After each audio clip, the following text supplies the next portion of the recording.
Mubalik kong sinawsaw. Star Wax, dili mahugda. Star Wax Floor Wax, ang #1 floor wax. Manufactured by ACS Manufacturing Corporation. ISO certified. World-class quality. Ito ang DXDR 981 sa Dipolog, numero 1. Tatak RMN.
Okay, niya na usab ang tulumanon nga giuluhan ang kahayag sa pagtuong Katoliko. Uban gyapon niining ubos ninyong alagad sumong tulumanon, Silbert Dondoyano Sr. alias Veritas. Sa gyapon ng mag-auban nato dinhi sa atong tulumanon ang atong mga kasamang radyoman sa technical side, si kasamang Danny Luod, nagusab si kasamang Tax Ilumba. Sa gawas ang atong ubang mga kasama usab, si kasamang radyoman Rinaldo Cuenca, ugusab si Igsoon o kasamang Kion Ilumbaring. Pasiyunang patimbaya no, sa atong amahan dinhi sa istasyon, ang atong station manager, si kasamang Edgar Dagumo, uban na sa iyang mga kaubang baga radyoman. Okay, ang atong pizza karon, pizza 4 sa bulan sa Agosto, tuig 2019. Maayong adlaw sa Ginoo sa gihapon kanatong tanan. Okay, sa atong paghinumdom sa mga pulong gikan gyud sa atong inahan no, sa pagtuo, Santa Maria, nag-ingon siya dinhi sa atong babasa sa San Lucas 1:52. O gituboy ang mga mapaobsanon kud baga santos. No, ato ning gikutlo kay wa pa man ta mahuman sa tema, may labot na sa atong mga kapistahan alang sa mga santos ug kana kung atong mga kapistahan mao man na ang pagtuman nato sa maaning gilitok sa atong inahan ug gituboy ang mga mapaubsanon. O sa manang mapaubsanon, di ba? Usa na sa hinaiya sa mga balaan o mga santos. O gituboy kuno ang mga mapaubsanon kun mga santos. Ug unya kanang ato mga kapistahan alang sa mga santos, mao man na ang pagpakita nato kanila, no, usa ka dagway sa pagpakita sa atong pagtuboy kanila. Mao man gani tuig-tuig ato silang kipistahan gayud, kay mao man na ang atong pagtuboy kanila. Pero pahinumdom ato silang gituboy dili aron pagbaton og laing tigpataliwala, no, sa atong pagtuong Katoliko. Ang atong pagtuboy sa mga santos maunay pagtuboy nato ni Kristo ngano man. Kaya mga santos bahin sa lawas nga mistiko ni Kristo, di ba? Ang iglesia o simbahan gitibuok og daghang mga sakop apan pagasabton kana nga usara ka lawas ni Kristo. So kung pasidunggan ang mga santos, ang labawng na pasidunggan si Kristo. Kay ang mga santos bahin man sa lawas ni Kristo nga mistiko. Sumaon na ang pagtuong Katoliko, dili na pagasabton nga kung nagpasidungog ta sa mga santos, nagpasidungog taglain, no? Gawa siguro kung ang atong gipasidunggan wala madugtong ni Kristo, o wala mahiusa ni Kristo, mauna na'y pagbaton og laing tigpataliwala. O mauna katikismong Katoliko na. So sayop ng gihuna-huna sa mga igsuon natong nahimulag nga pagbaton og laing tigpataliwala ang atong pagdangop o pagtuboy sa mga santos. Kay ang atong pagtuboy kanila ang labawng napasidunggan diha ang atong Ginoong Hesukristo, kay sila adunay koneksyon o bahin man sa lawas ni Kristo nga mistiko, ang simbahan o iglesia. O pananglit kung musangpit ko og tao nga dili nagtuo ni Kristo o walay kadugtungan ni Kristo. Pananglit mo sangpit ko usa ka politiko ba nga wala magtuo ni Kristo. Unya diha ko mangayo og tabang niya. So wala siya koneksyon ni Kristo, dili nato maisip o mahuna-huna nga sakop siya sa usa ka lawas nga mistiko ni Kristo. So mahuna-huna nato nga maunay pagbaton og laing tigpataliwala nga wala makonek o madugtong sa atong Ginoong Hesukristo. Pero ang mga Katoliko kung magsangpit-sangpit o mga santos, sigurado man ta nga kini nakadugtong ni Kristo. Kay unsa ba? Kay ang panig-ingnan nga ilang gipakita mao man ang panig-ingnan ni Kristo, di ba? Matud pa ni San Pablo sa unang Korinto 11:1 nga himo apog ko ninyo nga panig-ingnan ingon nga gihimo kong panig-ingnan si Kristo. Tanawa, kung sayo pa ng himuon natong example lang usa ka santos, kay pagbato naglaing example ko, no? Huh? Yang ano man niingon si Pablo sa unang Korinto 11:1 nga maingon nga akong gihimong panig-ingnan si Kristo, himo usab ako nga inyong panig-ingnan. So dili din na kontradiksyon. So sakto ang pagtuong Katoliko. Nga dili kontradiksyon kung himuon natong example ang mga santos. Ug usa sa timailhan nga atong gipasidunggan ang mga santos mao nang pagbato nato og mga libro alang kanila nga ang ilang kinabuhi bagipatik dia kun Lives of the Saints. Ug isa pa niya na kanang atong paghimo og mga monumento o mga ribulto alang kanila. O usa man na kamatang sa pagtuboy o pagpasidungog kanila, di ba? Pero atong pasayloon ang atong mga igsuong nahimulag nga ilan nang i-twist ba? I hope wala lang tuyo no honest mistake lang. Ilan nang i-twist o lisod man og moingon tag gituyo pagtuis. Ingnon lang nato wala sila'y malay, wala sila kabantay nga na-twist nila ang pagsabot sa pagtuong Katoliko. Kay dili man gyud mao nang ilang gihuna-huna nga ang ato kuno mga debosyon sa mga santos, kung himuon natong example ang mga santos, pagbato na laglaing Kristo o pagbato naglaing tigpataliwala, no. Dili na, no. Si Pablo klarong gaingon, maingon nga gihimo na akong panig-ingnan si Kristo, himo apo ko nga inyong panig-ingnan. So dili kontradiksyon ang paghimong panig-ingnan nato sa mga santos. Kay ang labawng napasidunggan o nahimong panig-ingnan ana si Kristo man. O kaya kung ato lang kung una-hunaon, anong moingon ta kung himuon natong example lang sa kabalaan, si Kristo rin gihapon ang atong himong example liha. Ano man, kay kanang example sa usa ka santos mao man na ang example ni Kristo. Unsa pa nanglit, no, kanang kinaiya ni Kristo nga maglikay gyud nga maduhigan sa sala. Mo bitaw si Kristo putli, di ba? Ug mao man po na ang kinaiya sa mga santos. Naglikay nga maduhigan sa sala. Ubuling, di ba? Kaya giingon diha ni James o Santiago sa 1:27 sa King James Version nga ang relihiyon kuno nga putli. Ang relihiyon kuno nga putli.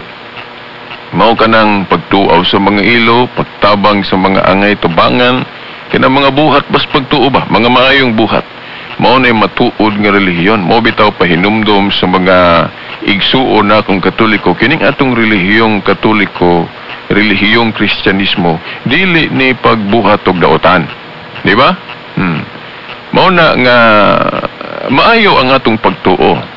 Now, nahimo lang tang dili maayo kung dili nato sundo ng atong pagtuo. Mao na nga gikasubo kus bag-ingon, lain po ng kasaypanan sa pagsabot sa atong mga igsuon nga ilang pasanginlan ng atong pagtuo, ang atong relihiyong Katoliko, kung daghang mga Katolikong badlungon ang nahimong mga makasasala. No, timan no, sa lohika. Ngano ba nga daghang mga Katoliko, example, yas prisuhan, nga makasasala, nganong daghang Katoliko diha? Unang tubag ana, tungod kay daghan pong Katoliko.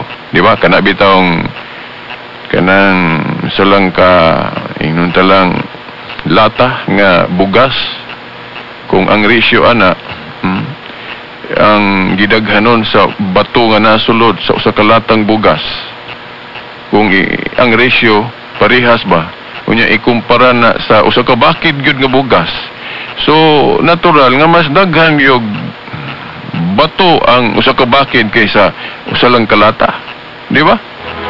So kay daghan mang Katoliko, so maingon ta nga daghan po nga mahimong siguro buluyagon diha, no? Kay daghan mang Katoliko. Pero ang pangutana, kanang mga buluyagong Katoliko diha sa bidi lang kay prisuhan, no, bisan asa man. Gani mas daghan mang buluyagon nga wala diha sa prisuhan. Kay daghan mang nagpakasala nga wa lang mapriso kay wa madakpi. By the way, naaday mga igsoon na itong piniriso nga naminaw, no? Okay, maayong buntag ninyo din, ha? No, ako lang po ning giingon ani pag-istorya, parang dili po mo mag-uulog ayo diha, no, sa inyong pagpabinaw.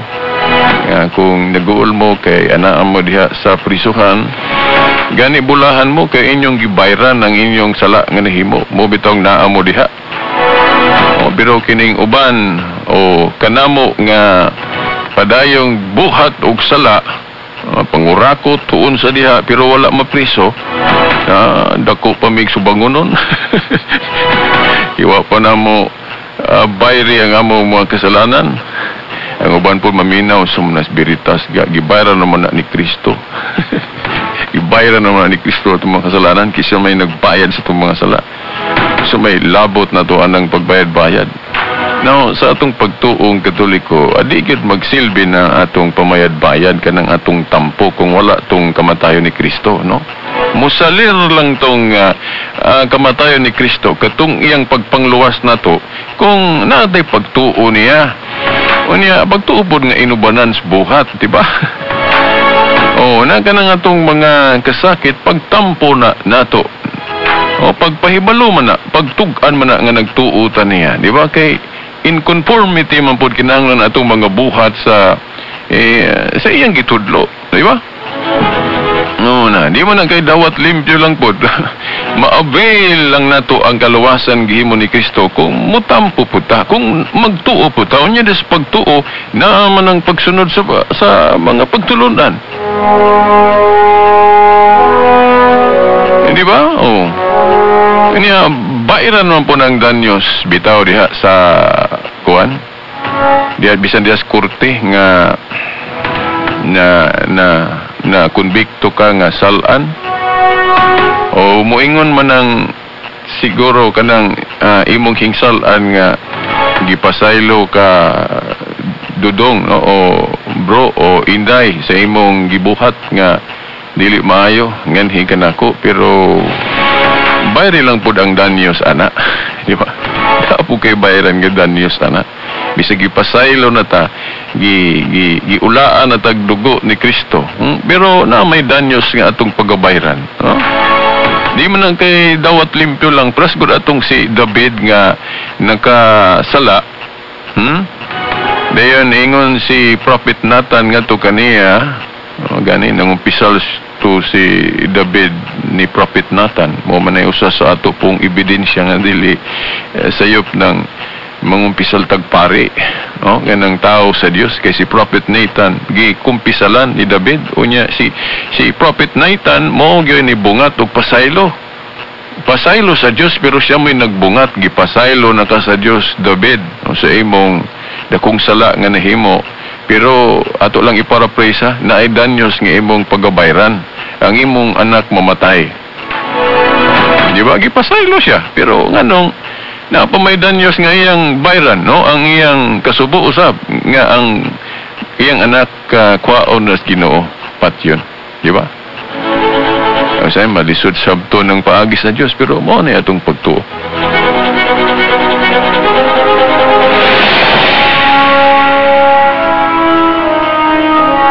So, kamong mga igsoon namo nga diha sa prisuhan, bulahan man mo ba kay inyo namang gihinay-hinay o bayad ng inyong dili maayong nabuhat.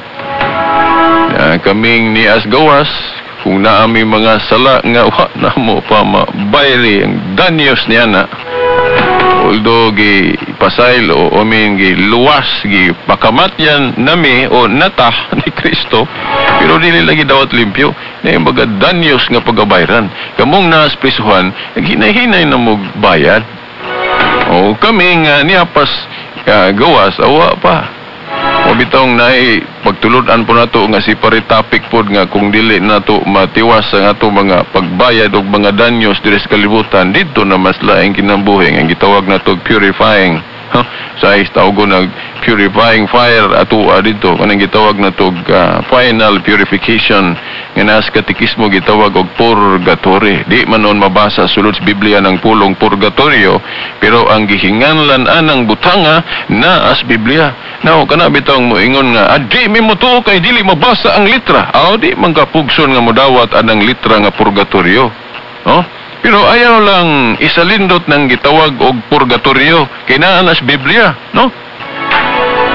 Na mabasa gipasabot sa 1 Corinto 3, 1 Corinto 3 bersikulo 14 hangtod 17, no? Ako lang idritso nganong moingon ta nga gipasabot diha sa 1 Corinto 3 ang purgatorio. Okay, kanang 1 Corinto 3:14 hangtod 17 gud tulo ka destinasyon ang gisigutan diha, no? Dili kay langit ug impierno lang. Kanang 1 Corinto 3:14 gisgot diha reward, no? Ato lang idritso kanang reward, unsa may reward natong mga Kristohanon, kitang mga magtuuhon. Ang reward nato heaven, sa to pa langit, oh. No, usa na sa destinasyon. Okay, kung maghisgot ag pagtuo.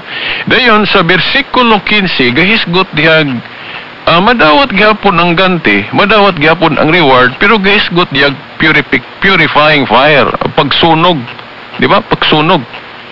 Mo na gitawag na tog purgatorio ang gipasabot ana kay ang 14 ga hisgot og reward nga mo't pasabot langit, wala mang hisgot diha og kanang purifying, kanang paglimpyo.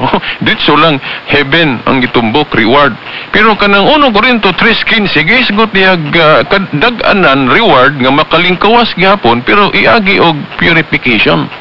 Yan ang ikanta na purifying fire mo na gitawag na tog purgatory. Kanang limpyuhan siya kay sa langit lagi way pasudlon nitong bisan dunay gamayng mansa. Di ba? Limpyuhan sa ay ta malangit na jud. Dayon ang 17 gihisgot diha kanang kalaglagan, unsa may kalaglagan sa atong pagtuo, no? Amo man ang impierno. So tulo langit gipasabot sa 1 Corinto 3:14, 15 pasabot og purification before entering heaven o reward. Okay, mo na gitawag purgatory. Ay lagtuon ng pulong purgatory kay inventor man nas mga Katoliko. Pero tuhoy lang ang gitawag ana. So kana inaam na sa Biblia kanang cleansing state, before reward. Okay? Now sa 17 amo na kalaglagan mo ng impierno. Pero sa general judgment sa panudya, duha na lang. Okay. Mawala na ng purgatorio kay katong nasa purgatorio nga estado sa adlaw gyud sa general judgment, kalit man to sila pag-aalidan. So doon ay gitawag sudden cleansing. Sudden cleansing. So tanang mga purgatorio sa panudya, sudden cleanse to sila. So asa man paingon ng nas purgatorio, langit na sila tanan puros. Kay ang sa impierno ramang ito, kanang sa purgatorio paingon man yun sa langit pero limpyuhan sa. So mo na sa general judgment maduha na lang, no? Ang reward mo ng heaven nga ipakanaog ra ba na diri sa yuta, bagong langit ug bagong yuta, ug ang impierno nga silot sa dayon. Pero sa karon nga kanang wala pa general judgment, ang hukom nato ron human sa kamatayon nga physical, hukman ta tinagsa dili po na general na sa kung wa ko malimot Hebrehanon 7:27 ba, kung wa ko masayop sa teksto nga kanang gitawag na tug individual judgment o particular judgment nga human sa atong kamatayon diri sa yuta, dunay judgment kana particular. Then ang destination ana either katong reward langit, di na ka maagi purgatorio, o kung wala kay binyalsin, wala kay danyos nang nahurot na tanan imong mga danyos pamaya diri sa yuta. Pero kanang kung doon na pa ato sa nang i-adto dito sa cleansing state, kanang gitawag na purgatory before heaven. Dayon kung impierno na gitong imong salaod, mo tong impierno juga.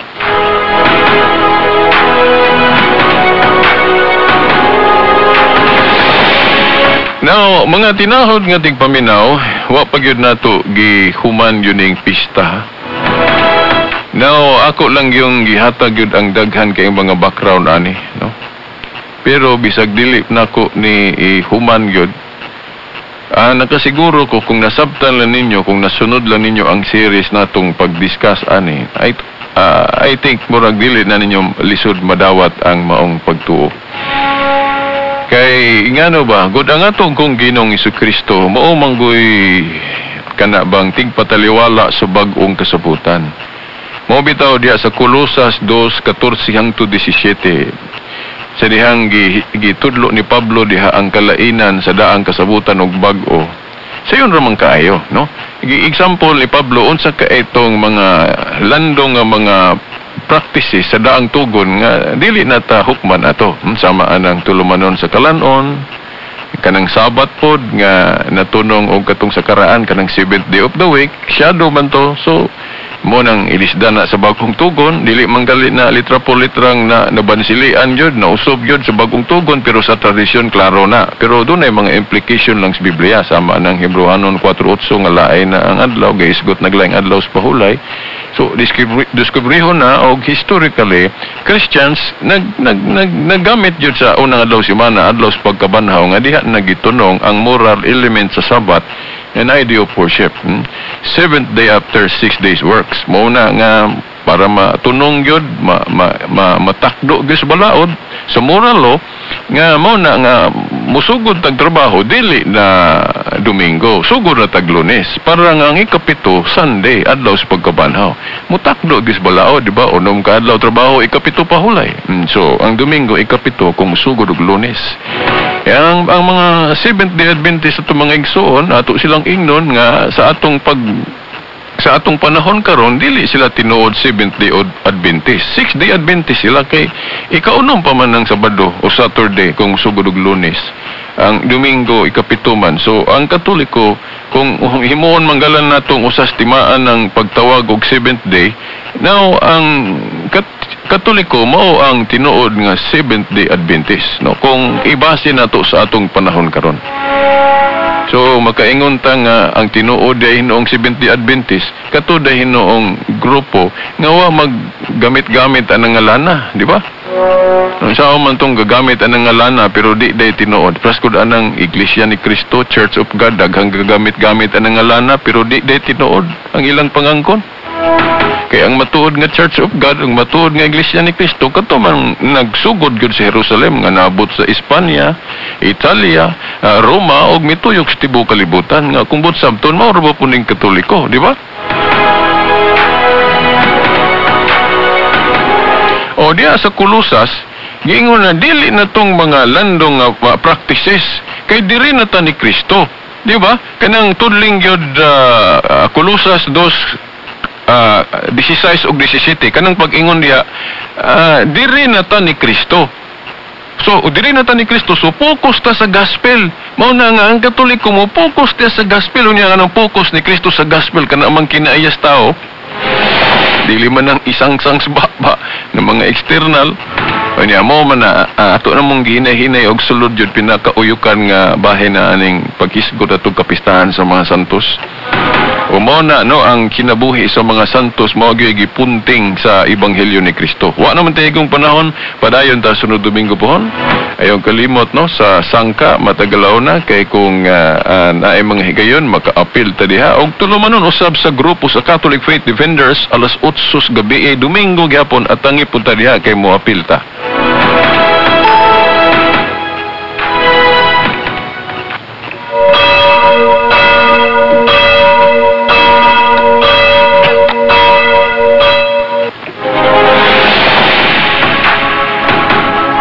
Okay, sa ang litwa naman tayo, igong panahon, mga tinahod ng ating paminaw. Sa ngalan na lang sa atong mahal nga inahan, Mother Mary, sa mga kadagkuan sa atong simbahan, sa atong halangdong obispo, Monsignor Sibero Cairmari, uban as mga kaparian, kini ang inyong higala, no? Silbert Dundoyano Senior alias Veritas hangtod sunod Domingo pohon sa mga oras ug istasyon sa ngalan samahan sa anak sa Espiritu Santo. Amen. PSPR Tatak RMS. Adto na ta! Buy one take one na ang antipara sa mata sa ProSight Optical, your professional eye care provider. Ang ProSight Optical nagpaygayon sa ilang try-month sale promo gikan sa bulan sa June, July o Agosto tuig 2019. Libre pa ang motorized eye check-up. Dalaha ang inyong mga mahal sa kinabuhi sa ProSight Optical. Anaan na ibutang sa Quezon Avenue, corner Mabini Street, Barangay Bara, Dipolog City. With telephone number 212-9502. ProSight Optical. Ang malagaron o mabiyabihon nga optical sa Mindanao. Tugaan beyond the glory. Suki, papalit ako og tide, Katong bago? Pwede. Katong sinaw? Oo. Katong best ever phone nila sa Tide? Oo. Ate, Tide Perfect Clean man gud ang tawagan na. Aron no bitin clean, Tide Perfect Clean ang isulti. Timani, aron no bitin clean, Tide Perfect Clean ang pangita sa mga tindahan. Basta kung pagpanghinhod, tus-tus-lok, kung nangangalay, kung kada adlaw ning bation, pwede ning timaan sa nerve damage, pwede timaan sa neuropathy. Pag European na, if you love your nerve, sa body nga ma-healthy, harong you can be the best you can be. European, tapigan mo, European, paranin mo. Vitamins B1, B6, B12 is the generic name of Neurobion. If symptoms persist, consult your doctor. Bye po.